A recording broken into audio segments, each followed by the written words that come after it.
On dit que la génétique avicole est un jeu de hasard, mais c'est aussi faux que de croire qu'un colcosien de 1943 survivait grâce au coupon et non grâce à son poulailler de fortune. Comparaison choquante?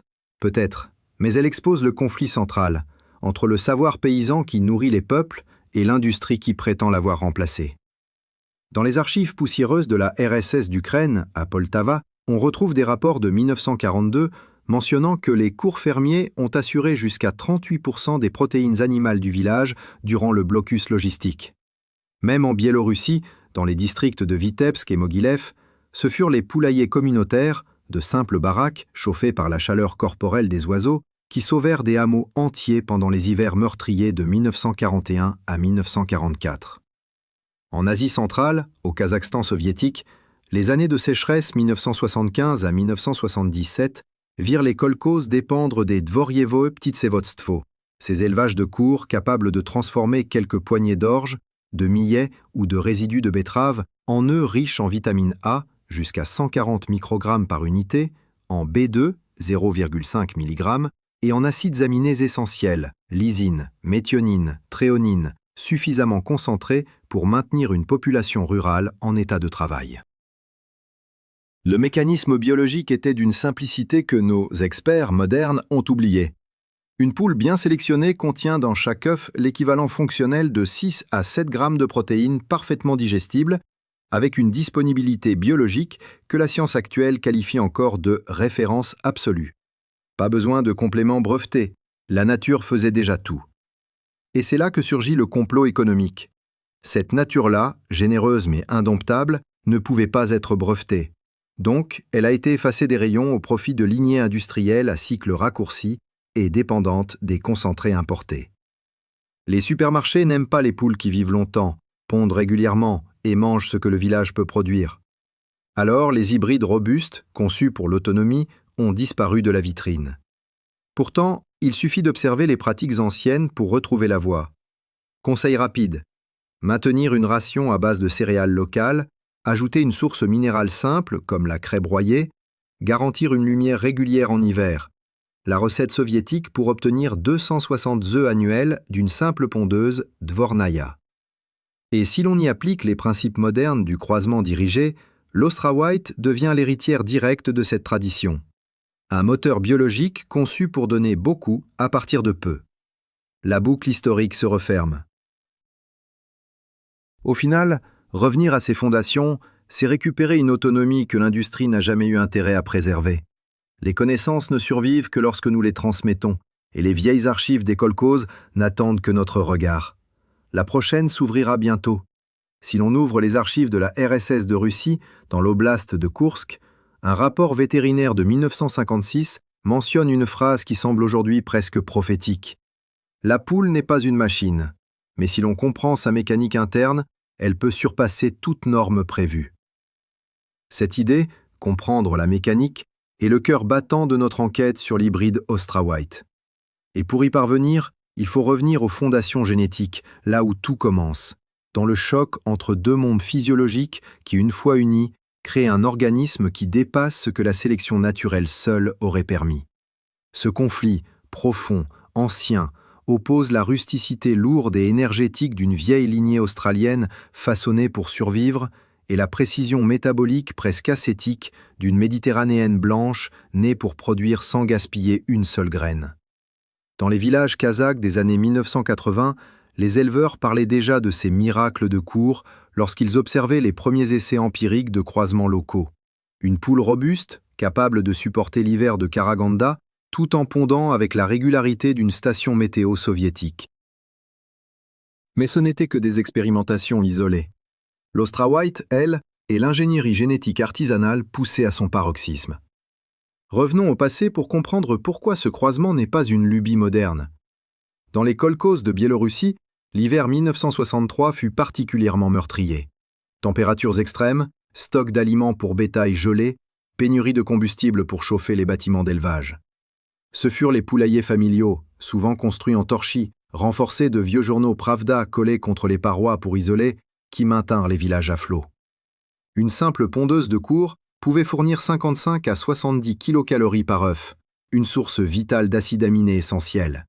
0,9 g de lysine, 0,5 g de méthionine par œuf, et une proportion de graisse hautement assimilable permettant aux habitants de survivre malgré la faim. Dans ces conditions extrêmes, les lignées lourdes mais résistantes, ancêtres de ce que deviendra l'Australorpe moderne, montraient une capacité incroyable à maintenir leur production, même avec des rations faibles en énergie. À l'inverse, les lignées méditerranéennes, lorsqu'elles étaient protégées du froid, révélaient un potentiel de posture inégalé, presque dérangeant dans sa constance. Deux mondes qui ne se parlaient pas encore. Le véritable tournant se produit dans les années 1970, lorsque des chercheurs soviétiques de l'Institut de génétique avicole de Sergueïev Posad publient un rapport interne, jamais destiné au grand public, démontrant que la combinaison d'une réserve métabolique élevée et d'un axe reproducteur hyper efficace produit une augmentation de 18 à 27% de la productivité par rapport aux lignées pures. Même les techniciens, pourtant habitués aux miracles statistiques des stations d'élevage, furent stupéfaits. Une F1 plus résistante, plus efficace, plus rentable. Le mot hétérosis n'était pas encore populaire dans les fermes collectives, mais son effet commençait déjà à nourrir les peuples. La clé biologique de cette supériorité réside dans des interactions fines. Le métabolisme hérité du parent lourd offre à l'hybride des dépôts plus stables de calcium dans la moelle osseuse médulaire. Concrètement, la poule dispose d'un banc interne de minéraux, permettant de maintenir la qualité du coquille, même lorsque le régime alimentaire se dégrade, phénomène fréquent dans les fermes rurales post-soviétiques. La contribution méditerranéenne, elle, affine tout le système endocrinien, activation précoce de l'ovulation, cycle régulier, quasi-absence d'interruption. Ce n'est pas de la magie, c'est de la biologie synchronisée. Un foie surdimensionné en capacité métabolique hérite du lourd, un système reproducteur hyper efficace hérite du léger. Cette alliance produit une stabilité thermique interne remarquable. L'hybride peut maintenir sa production dans des zones aux amplitudes thermiques de plus ou moins 30 degrés Celsius, comme on les observe dans les steppes kazakhes ou les terres russes de Novosibirsk. Alors pourquoi, si ce croisement est si efficace, ne le voit-on pas trôner sur les rayons des supermarchés de Moscou, Minsk ou Almaty? Parce que l'industrie a choisi un autre chemin. Le modèle industriel repose sur des lignées ultra spécifiques, souvent brevetées, souvent dépendantes d'aliments importés riches en additifs. Une poule rustique, autonome, capable de transformer des céréales locales en œufs de haute valeur nutritive, n'est pas rentable pour les chaînes agrocorporatives. Elle brise le cycle de dépendance. Elle rend le village souverain. Et surtout, la nature ne peut pas être brevetée. Un hybride paysan, reproductible, accessible, transmissible, ne finance aucune multinationale. Pourtant, rien n'empêche un éleveur moderne de réactiver ses savoirs. Les conseils pratiques issus des archives soviétiques sont clairs. Maintenir une base alimentaire locale diversifiée, avoine, blé, tourteaux de tournesol, enrichir avec des sources naturelles de carotène, orties hachées, carottes stockées dans les caves de terre battue comme on le faisait en Ukraine rurale, et stabiliser l'apport en calcium avec de la coquille broyée. Un simple éclairage artificiel de 12 à 14 heures, même fourni par une ampoule économique, suffit à maintenir la production régulière du cycle reproductif hérité de la Légorne. Nous entrons ainsi dans une ère où l'autonomie revient comme un murmure des archives. L'Austra-White n'est pas juste un hybride, c'est le symbole d'une alliance entre tradition et ingénierie biologique artisanale. Le retour aux racines n'est pas nostalgie, mais stratégie. Nos villages ont déjà survécu grâce à ces savoirs. Ils peuvent prospérer à nouveau. Les connaissances ne vivent que si nous les transmettons. Et la prochaine archive, déjà, réclame qu'on tourne la page. Pour comprendre pourquoi l'Austra-White s'impose aujourd'hui comme un héritier direct des prouesses avicoles que les villages post-soviétiques ont autrefois célébrées, il faut décortiquer la mécanique interne de ce croisement comme on démonte un vieux tracteur bélarusse, pièce par pièce, système par système, jusqu'à révéler ce qui fait réellement tourner la machine. Mais avant de plonger dans la physiologie, souvenons-nous que dans les années 1980, au cœur de la steppe kazakh, un technicien avicole du kolkhoze Kiziltu rapportait déjà une observation troublante. Certaines poules de croisement local résistent mieux au froid que les races pures et produisent des œufs plus lourds en période de stress thermique. Il ne parlait pas encore de l'Austra-White, elle n'existait pas dans la forme que nous connaissons, mais déjà, les prémices du concept de vigueur hybride apparaissaient dans ces documents jaunis par le temps. Ce que nous avons aujourd'hui entre les mains, c'est l'aboutissement de cette intuition. l'articulation parfaite entre une architecture corporelle robuste et un système reproducteur optimisé. Et cette synergie ne relève ni de la chance ni du miracle, mais d'un équilibre biologique extraordinairement précis. Commençons par la base, la physiologie énergétique. Dans les années 1970, l'Institut zootechnique de Minsk publiait une série de rapports internes sur l'utilisation des lipides et des glucides chez les poules pondeuses en conditions climatiques difficiles.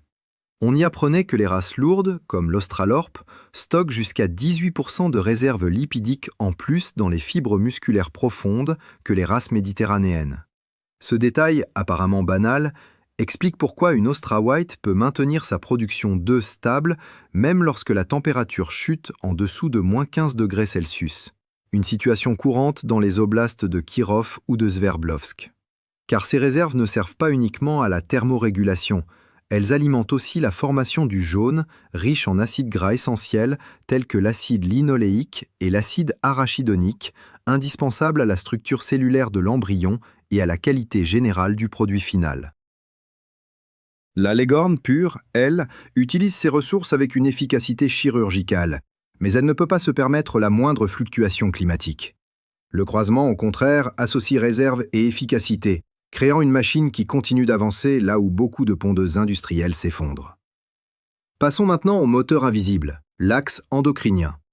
Une étude soviétique rarement mentionnée, réalisée à l'université d'agronomie de Kharkiv en 1984, montrait que les races méditerranéennes activent leur cycle reproducteur avec une sensibilité accrue aux variations de photopériode.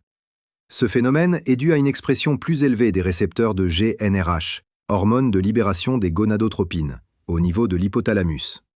Traduit en pratique, la Leghorn réagit plus vite à l'allongement du jour, ce qui explique pourquoi l'Austra White peut commencer sa production dès 18 semaines, même dans des régions où l'hiver impose une lumière artificielle pour maintenir le cycle. L'Australorp, quant à elle, stabilise ce mécanisme grâce à une réponse hormonale plus amortie, évitant les épuisements prématurés qui affectent souvent les pondeuses industrielles. Lorsque ces deux univers endocriniens fusionnent, la première génération hybride présente un profil reproductif étonnamment constant, presque insensible aux micro-variations environnementales.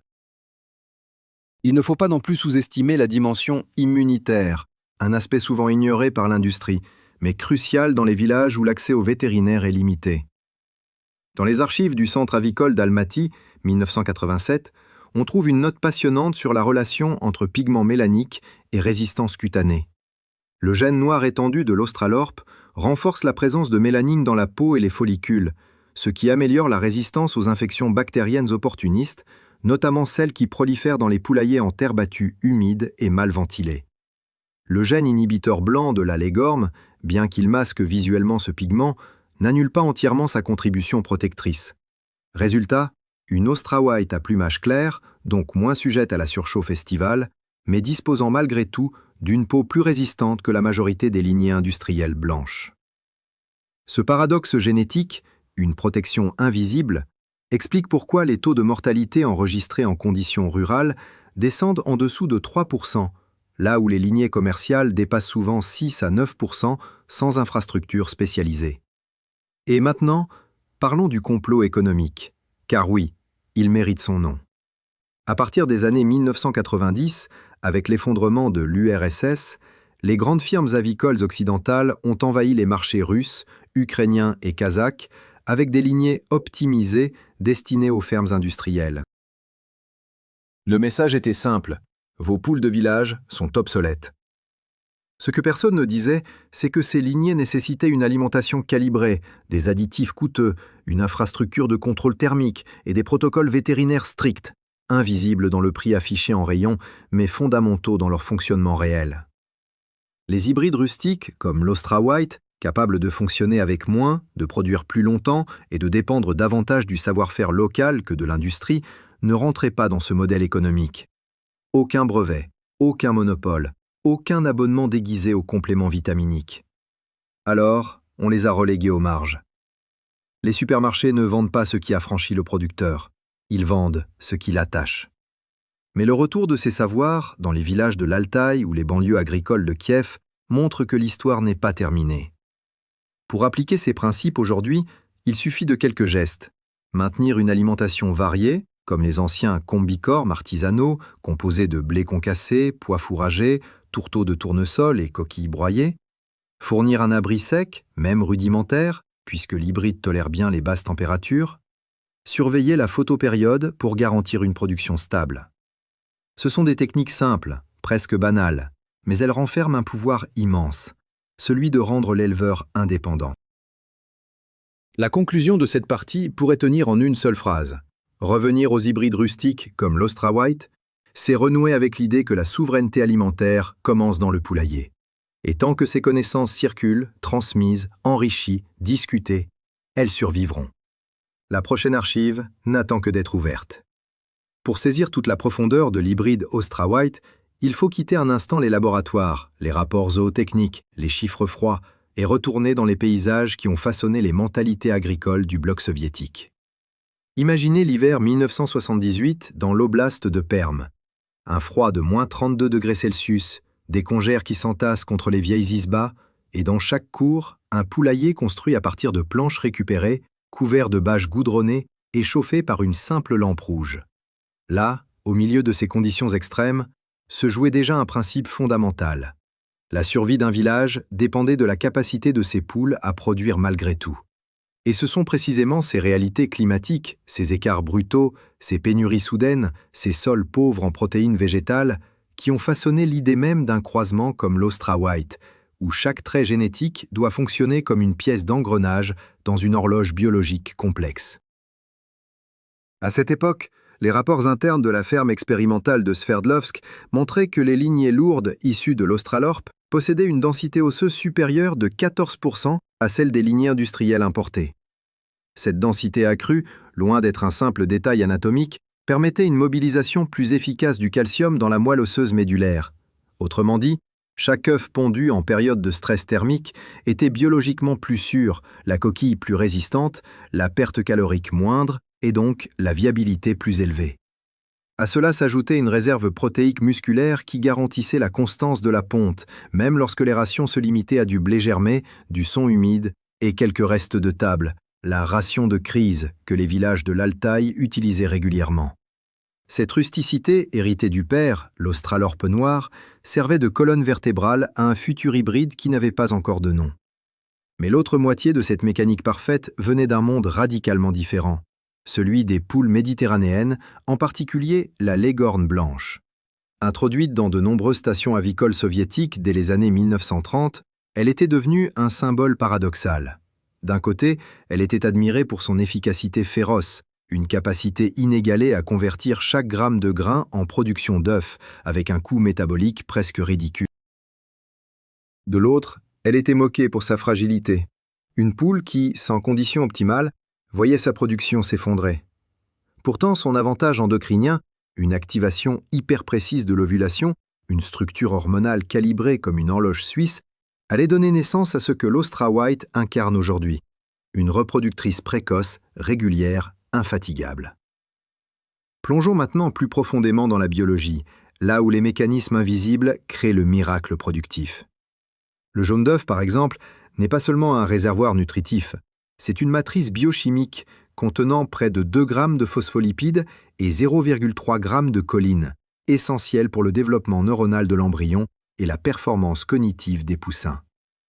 Les lignées issues du sang Australorp augmentent naturellement la teneur en phosphatidylcholine grâce à leur capacité élevée de synthèse lipidique hépatique. A l'inverse, les lignées Leghorn influencent la taille et la régularité du jaune via leur régulation hormonale rigoureuse, synchronisant l'incorporation des lipides dans l'ovocyte.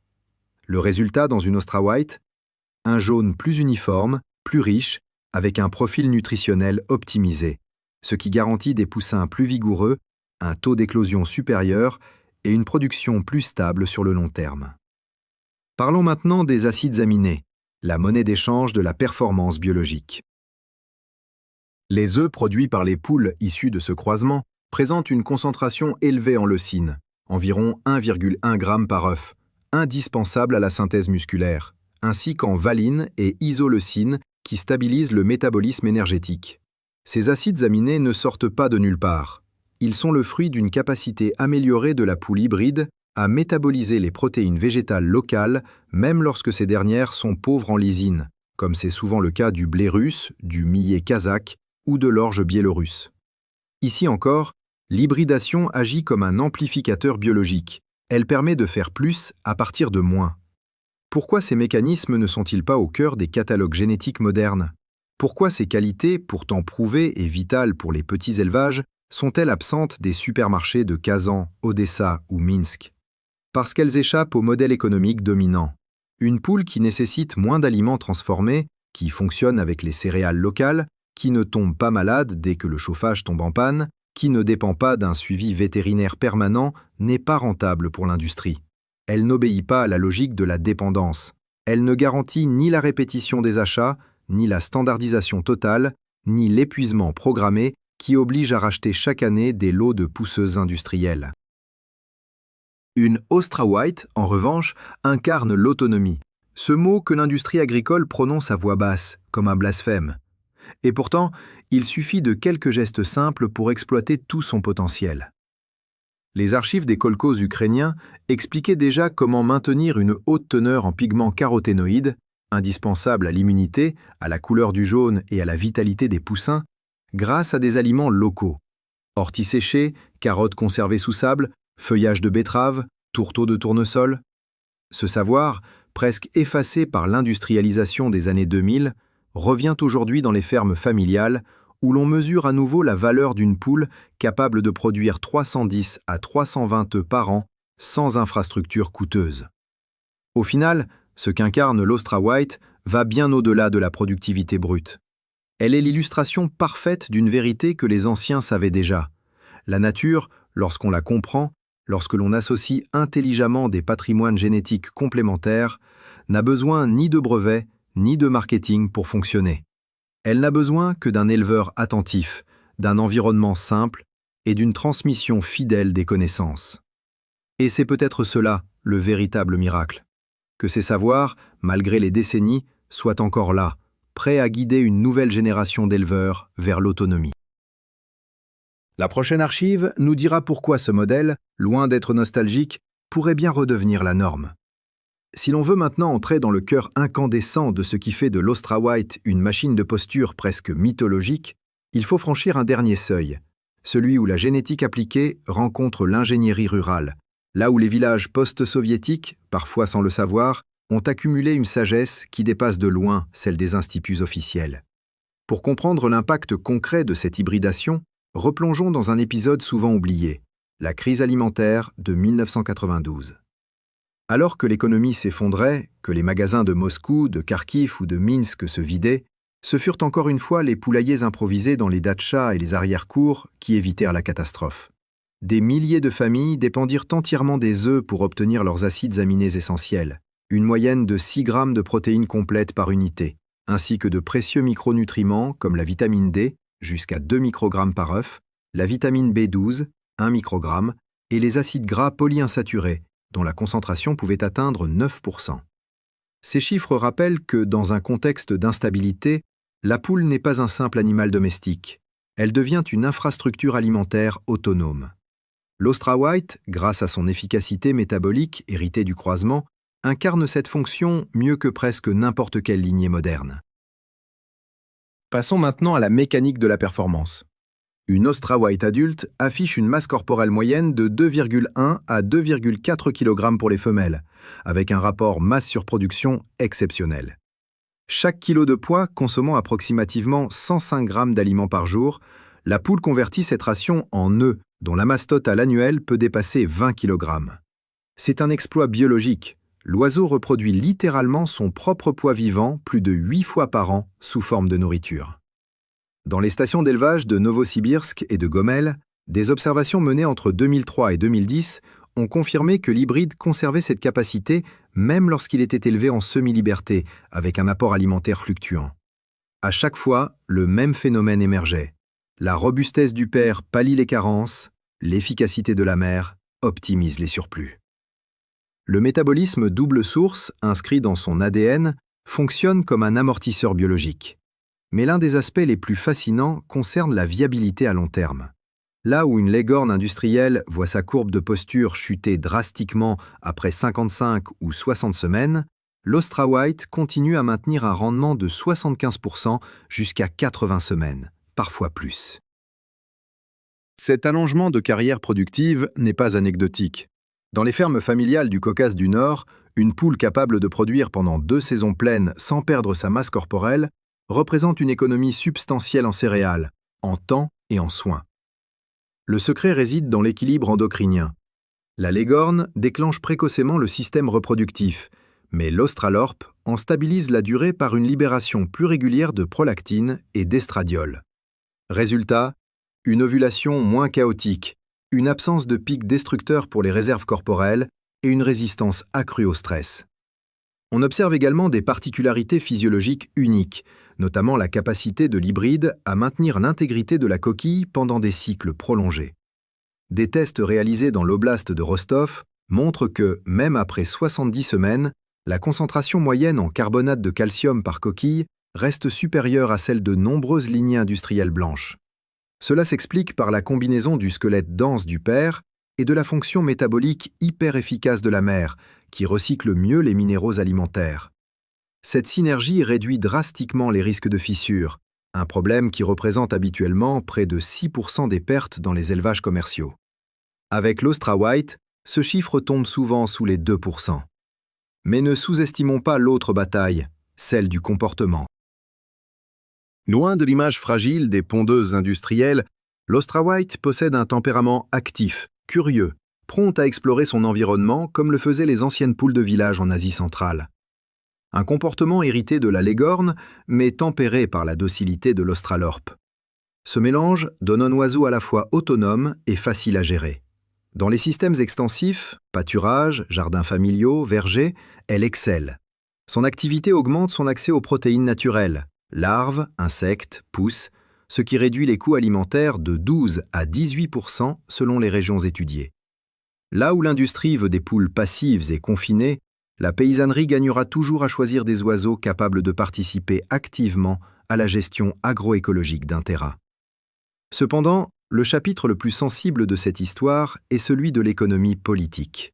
Pourquoi ce modèle reproductif, simple, logique, efficace, n'a-t-il pas envahi les fermes industrielles? La réponse tient en une phrase. L'Austra White n'est pas une poule de rente, mais une poule d'indépendance. On ne peut pas l'enfermer dans un brevet. On ne peut pas imposer aux éleveurs d'acheter chaque année de nouvelles reproductrices, puisque, bien gérés, les parents de l'hybride peuvent être maintenus longtemps en reproduction. On ne peut pas vendre des compléments vitaminés coûteux à des familles qui nourrissent leurs poules avec des herbes, des insectes et des céréales locales.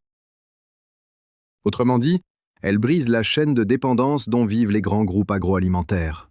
Et c'est pourquoi elle a disparu les catalogues, effacée par des lignées calibrées pour la vulnérabilité, non pour l'autonomie. Heureusement, le savoir paysan ne s'efface jamais complètement. Dans les villages de Transnistrie, dans les fermes ossètes accrochées aux montagnes, dans les arrière-cours de Zaporizhia ou de Brest, les éleveurs continuent, parfois sans même le formuler, à perpétuer ces principes.